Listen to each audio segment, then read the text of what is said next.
What's going on, everybody? Welcome back to the channel. NiNjahCheeto here. It's time for another episode of This Week in NGS. I'll be going over some info concerning the update this week, so let's jump into it.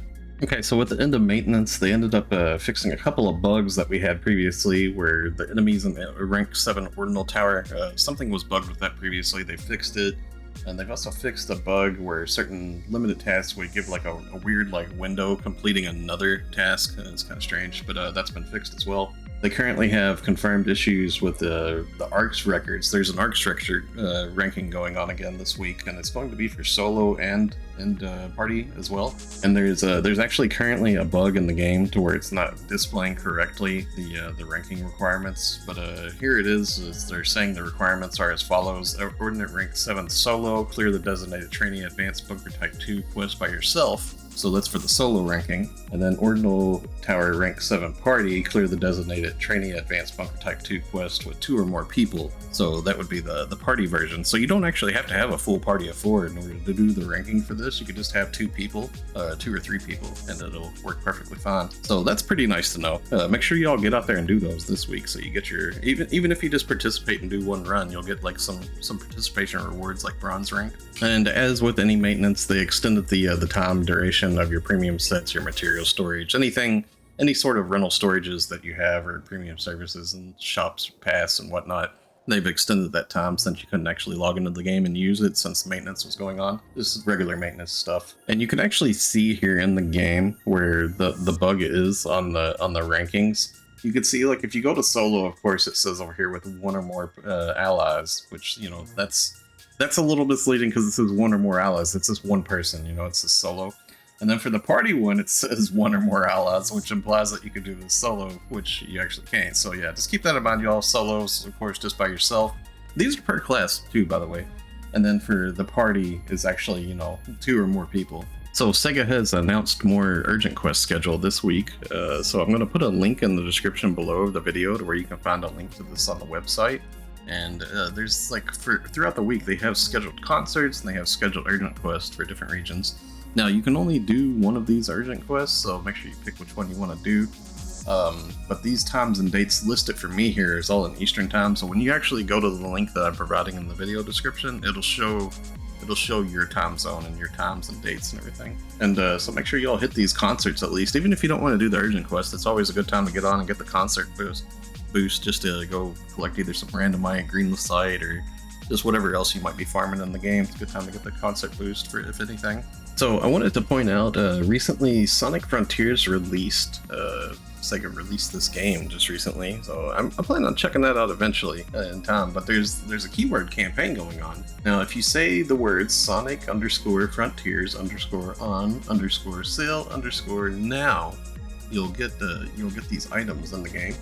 And you have until January 10th. I'm going to put in the video description below, I'm going to put this keyword as well as a link to SEGA's official Twitter page so that you all can check this out. This should be case sensitive too, by the way, so anywhere there's like the Sonic, the Frontiers, you all need to make sure that you put a capital S, capital F, and then the lowercase on the rest of it. So yeah, just keep in mind. And you can select that. You can find these items in the same get campaign items like we showed in the beginning of the video. And it looks like there's like some little like floating Sonic, floating Tails, floating Knuckles, and as well as 5 special scratch tickets. That's pretty cool. Looking forward to seeing if they release like a scratch maybe in the game later for Sonic Frontiers, or perhaps maybe we'll get like some sort of a themed mission or something. I don't know. I'm hoping that they'll do some stuff that relates to it. So SEGA has announced more urgent quest schedule this week. So I'm going to put a link in the description below of the video to where you can find a link to this on the website. And there's like, throughout the week, they have scheduled concerts and they have scheduled urgent quests for different regions. Now, you can only do one of these urgent quests, so make sure you pick which one you want to do. But these times and dates listed for me here is all in Eastern time, so when you actually go to the link that I'm providing in the video description, it'll show your time zone and your times and dates and everything. And so make sure you all hit these concerts at least. Even if you don't want to do the urgent quest, it's always a good time to get on and get the concert boost just to go collect either some randomite, greenless site, or just whatever else you might be farming in the game. It's a good time to get the concert boost for, if anything. So SEGA ended up adding Mission Pass Season 14 today with the maintenance. Now, If you open your menu and go to Task and Quest, you can find Mission Pass right here. You see there's a red exclamation mark pointing me to it because I haven't opened it yet. And inside of here, now if you have premium set bonus, you'll get access to this bottom tier, the gold pass, the gold mission pass just automatically comes with premium. But for those of you who don't have premium, you can also purchase this via the Star Gem shop. So if you go to your menu and go to the little shopping icon on the bottom right, and then the ACSG shop up here, SG shop, and towards the very bottom, you can get the Mission Pass Gold for 100 Star Gems. It's pretty worth. It doesn't cost very much. So if you don't have premium, I would definitely suggest picking this up. But anyways, inside of the Mission Pass, we can go through and see like there's various different items that are pretty good. There's a couple of outfits in here y'all might like. There's different color variations of stuff that we've had before previously. A couple of different like accessories perhaps you might like. This actually looks like old armor units. Kind of, I don't know, those wings are actually pretty cool. Definitely be picking those up, the head wings. I like that. And as well, we got a couple of stamps in here. You can actually see previews of the stamps up in the top middle of the mission pass here. The CU with the Rupika and the cast here that's saying great. Looks like Dozer or something. So, oh, tier. So this is actually really big. Tier 26 in the gold pass has Motion Dash Wild Bee. This was a very expensive Motion Dash that they're basically just giving out for free. This was an AC Dash previously. So definitely try to snag this up, y'all. It just has like a slightly different color around the feet than the original does. But that's pretty big, because this was worth, like, I want to say this was like 10 mil or more. I think it was over 10 mil actually. So this is a pretty big find here. And unfortunately the capsules and stuff is still tier 3. There's actually a pretty cool looking mag device that we have this time around. And as always for you free players, there's a personal shop 3-day ticket at tier 24, so that's always good to work towards as well. And as mentioned before, there's tier 20 in the gold portion has Refined Form 8 ticket, which allows you to select anything that you want from the new Refined Form 8 SG scratch. Myself, I'm going to be getting those shorts, so that's pretty good. And most of you know already, but in order to increase your battle tiers, you just want to do like your dailies and your weeklies. Like every day there's like daily missions where you get like, see where it shows like the little 2 stars. It's going to progress like every 10 stars you progresses 1 tier. So if you do these dailies every day, you progress like quite a bit of that. And then as well, like the weeklies all have like little 8-star increments that it'll increase as well. So if you're doing your dailies and your weeklies, some of these even have 10, as you see. They'll all you'll progress your mission pass pretty fast without having to spend any star gems. It's pretty easy to complete. So with the update, we ended up getting a new SG scratch Refined Form 8. And it's actually got like an outfit here that I really liked from base PSO2, which they turned into an NGS version. Actually, the Type 1 and the Type 2 outfit, both of these are really nice. This one's like some booty shorts. It's like always a popular item. So if you're unaware of how to find these in the game, you can go to your menu and then the little shopping cart down the bottom right, place scratch tickets. And every day, of course, you get your free one, and then right above it would be the Refined Form 8. Now, inside of the frequency bonus for scratching so many times, they ended up putting this Asku, I don't know if I'm saying that right, belt red. And this is actually tradable in player shops, so if you don't want to scratch for this, you can just purchase this if you wanted to. Same thing for the skull headband here. And as well, also the wavy semi-long. I'm actually a little disappointed that the wavy semi-long, they didn't make an NGS version. This is just like, this is all base PSO2 stuff. I feel like when they do these revivals, they should just, everything that they revive in these SG scratches, I always feel like should be like made into NGS versions, you know? So a little disappointing there, but if y'all like this, it's still like a pretty nice hair. It's just the color tones, they're so much different on NGS hairs versus base PSO2. But yeah, if any of y'all like this, just keep in mind you don't have to actually scratch to get these. You can just purchase these in player shops. As you can see, like over here on the right next to the icon, it doesn't show not tradable in player shops. Whereas like this Motion Dash, for example, does, not tradable in personal shop. Now the Motion Dash looks like it's kind of just a basic Motion Dash too, so keep that in mind. Some of y'all might like this. I'm not too crazy about it myself. It's okay. It just seems like a regular default dash with a different color around the feet, I guess. But inside of the prize listings here, you can actually preview the different outfits and stuff. And here would be, for example, the shorts that I mentioned. I really like these. I'm gonna try to get a hold of these. I'm hoping to get a hold of these for my daily free scratch. So keeping fingers crossed here. Nonetheless, the mission pass is going to have a select what you want ticket on tier 20, so that'll work out. As well, we also got a couple of new emotes inside of the SG Scratch too. You can see the rock, paper, scissors, which is quite a fun emote. You press a different button to do rock, paper, scissors.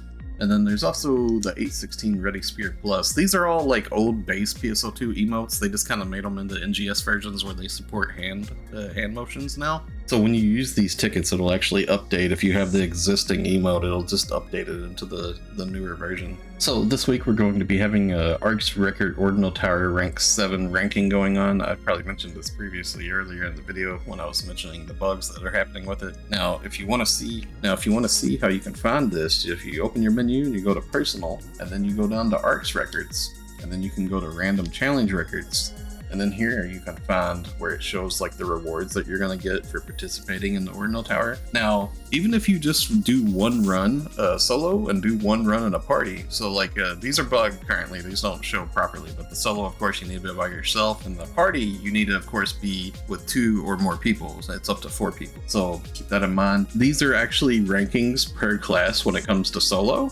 So you should actually try to participate on every single class here, because every single class here, as long as you just do one run, you're going to get the minimum reward, which would be 3 ARC's record badges. And if you score even higher, then you're going to get possibly either silver or gold. But I would definitely suggest everybody to do this because there's like some nice stuff that you can trade these badges in for, and it's actually like pretty easy just to get even the minimum participation rewards. And when it comes to the party version, you can see that the rewards for this is pretty nice too. 20 for bronze, 40 for silver, 50 for gold. So you can get quite a bit of ARC's record badges this week if you do every class solo, and as well also do a party run too. And to my knowledge, there is no limit to how many players can get bronze, which is minimum. So as long as you participate, you'll be able to at least get like some rewards. Now, the location that you can find this in, if we open the world map here, Ordinal Tower is down here in South Aleo. I'm highlighting it right here. It's inside of a cavern. So you have to make sure that you participate in rank 7 though, because it's only for rank 7. So make sure you keep that in mind. Now, if you're unaware of where that you can go to access the ARC's Record Badge Exchange Shop, if you're inside of the main city, you can just go to the left here at the first shop on the left. It's Item Trader Travis. And at the very bottom, he has ARC's Record Badge Exchange Shop. And there's actually some camos in here that you can get a hold of that are pretty neat. Y'all might like these. I'll probably gotta actually pick up one of each of these.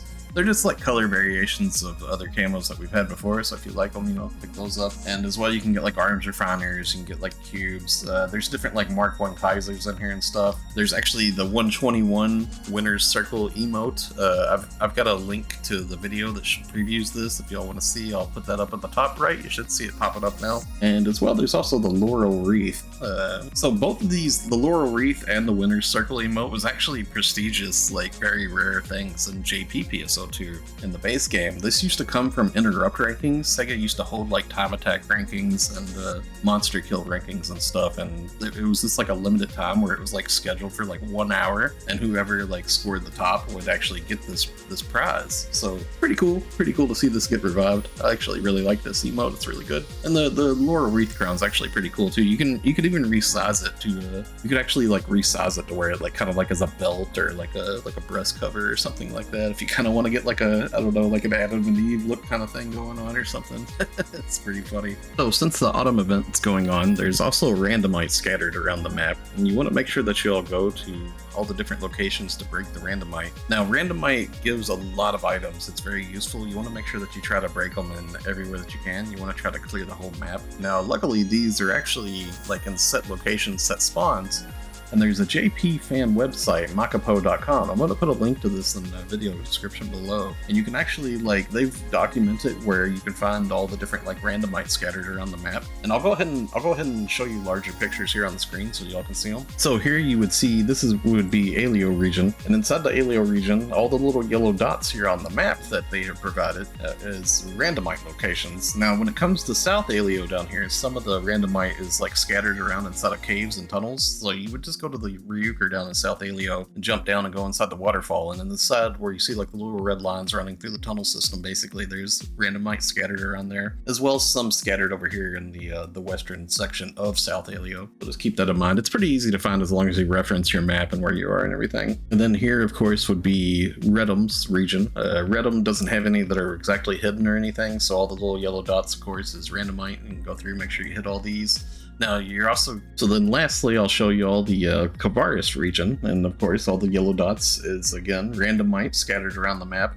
Now Kavaris has a couple of them that are a little bit hidden in South Kavaris. You know, South Kavaris has like right next to the tunnel, you would jump down the mountain. There's a little cave down here, it has some randomite in it, a little tunnel system. You can see the red line going through, and there's some more down here as well that's inside of a cave. And then up here towards going to west Kavaris, it's still inside of South Kavaris, but there's a little cave system down here that leads into Lost Central, and there's some hidden down in there too. That's why the dots are a little bit different. They're not exactly yellow, they're orange. They're representing being inside of a cave system down here. But yeah, make sure you all get out here and bust all this randomite up, because you can get a lot of useful stuff out of it. Okay, so that's going to wrap it up for today. What are your thoughts of the update? How do y'all like the Star Gem scratch? Let me know down in the comments below. If you enjoyed the video, a like rating is always appreciated. And if you're new here, be sure to subscribe. Also, come follow me on Twitch, NiNjahCheeto. I stream PSO2 along with other games and enjoy chatting with my viewers there. Thanks for watching, stay safe, and have a wonderful day, friends. See you in the next one.